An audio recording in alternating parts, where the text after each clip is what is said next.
नमस्कार। आज हम कीलकित कुंडली धारामापी, चल कुंडली धारामापी के दूसरे पार्ट कीलकित कुंडली धारामापी के बारे में जानेंगे। पिछले वीडियो में हमने आपको चल कुंडली धारामापी मूविंग कॉइल गैल्वेनोमीटर, जो कि दो प्रकार की होती हैं, सस्पेंडेड कॉइल गैल्वेनोमीटर या निलंबित कुंडली धारामापी, और दूसरी होती है कीलकित कुंडली धारामापी यानी पिवोटेड कॉइल गैल्वेनोमीटर। इन दोनों के बारे में बात की थी। निलंबित कुंडली धारामापी की संरचना, सिद्धांत और क्रियाविधि हमने आपको बताया। दोनों कुंडलियों का देखिए एक चीज कॉमन है, दोनों कुंडलियों यानी पिवोटेड और सस्पेंडेड दोनों की क्रियाविधि एक समान है, दोनों का सिद्धांत एक समान है, केवल उनकी संरचना में अंतर है। दोनों का सिद्धांत क्या था कुंडली धारामापी का, कि एक समान चुंबकीय क्षेत्र में रखने वाले द्विध्रुव पर बलयुग्म के आघूर्ण के सिद्धांत पर आधारित है। एक समान चुंबकीय क्षेत्र में धारा लूप पर बलयुग्म के आघूर्ण के सिद्धांत पर आधारित था।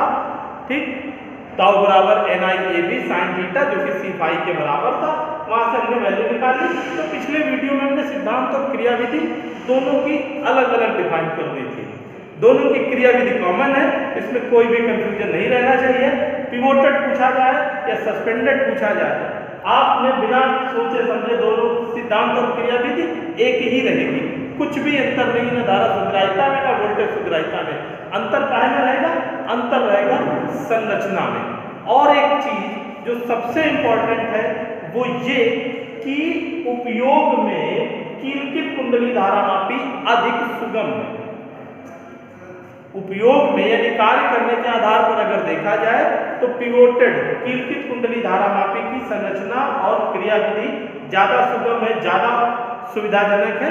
इसलिए कीलकित कुंडली धारामापी का ही उपयोग ज्यादा किया जाता है धारा को मापने में। तो सबसे पहले काम क्या है? काम है कीलकित कुंडली धारामापी एक समान चुंबकीय क्षेत्र में संसूचन धारा के मापन एवं संसूचन पर आधारित है। क्लियर? एक चीज, कीलकित कुंडली धारामापी एक समान चुंबकीय क्षेत्र में धारा के संसूचन एवं मापन पर आधारित है। विशेषता क्या है कि इसकी सहायता से हम 10⁻⁻6 एम्पियर तक धारा माप सकते हैं। कितनी धारा माप सकते हैं? 10⁻⁻6 एम्पियर तक धारा को मापा जा सकता है। उम्मीद है बात समझ में आ गई होगी। ठीक, अब संरचना पे जाते हैं। इसमें एल्युमिनियम के एक फ्रेम पर तांबे के तार की कुंडली को दो स्थायी, इनको कहते हैं स्थायी नाल चुंबक, क्या कहते हैं? स्थायी नाल चुंबकों के मध्य रखा जाता है। फिर से जानते हैं, इसमें तांबे के तार की एक कुंडली, ये तांबे के तार की कुंडली है। ठीक, जिसे तांबे के तार की कुंडली, जिसे एल्युमिनियम के फ्रेम पर तांबे के तार के कई फेरों को लपेट कर बनाया जाता है। अंदर एक कार्बन की क्रोड रखी होती है। फिर से हम बता रहे हैं, कार्बन की क्रोड किस लिए रखी रहती है?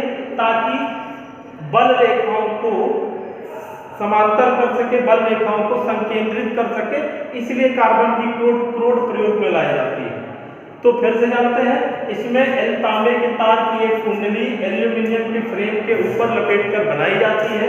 अंदर एक कार्बन की क्रोड रखी होती है, जो कुंडली को कहीं भी स्पर्श नहीं करती है। क्रोड का कार्य क्या है? बल रेखाओं को संकेंद्रित करना। क्रोड का कार्य बल रेखाओं को संकेंद्रित करना है।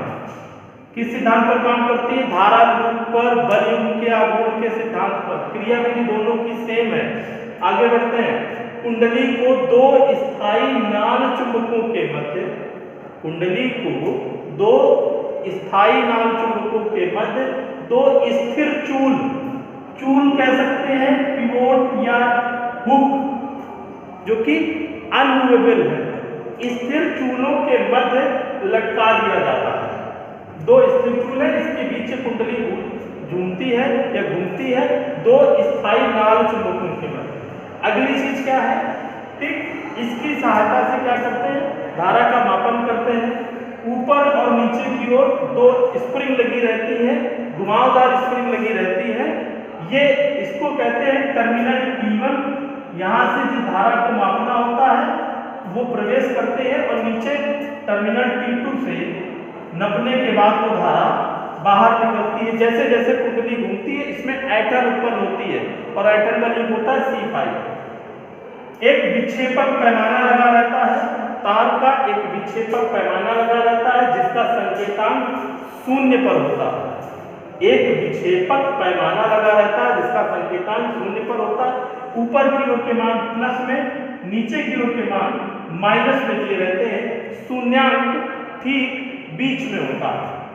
उम्मीद है बात समझ आएगी। कितनी धारा माप सकते हैं इससे हम 10⁻⁻6 एम्पियर तक धारा माप सकते हैं। बात समझ में आ गई। क्या है ये, किस सिद्धांत पर काम करती है, चुंबकीय क्षेत्र में धारा लोप पर बल क्या गुण के सिद्धांत पर काम करती है। क्लियर। क्रियाविधि निलंबित की और कीलगित की दोनों एक समान है। तांबे के तार की कुंडली एल्यूमिनियम के फ्रेम पर लिपटी होती है, अंदर क्रोड रखी होती है जो कि कुंडली को कहीं भी स्पर्श नहीं करती है। दो स्थायी नाल चुंबकों के मध्य कुंडली घूमती है, स्थिर चूल पर लटकी हुई रहती है।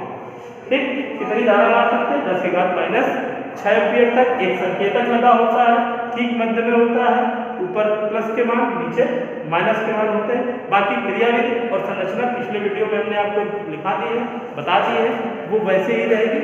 धन्यवाद।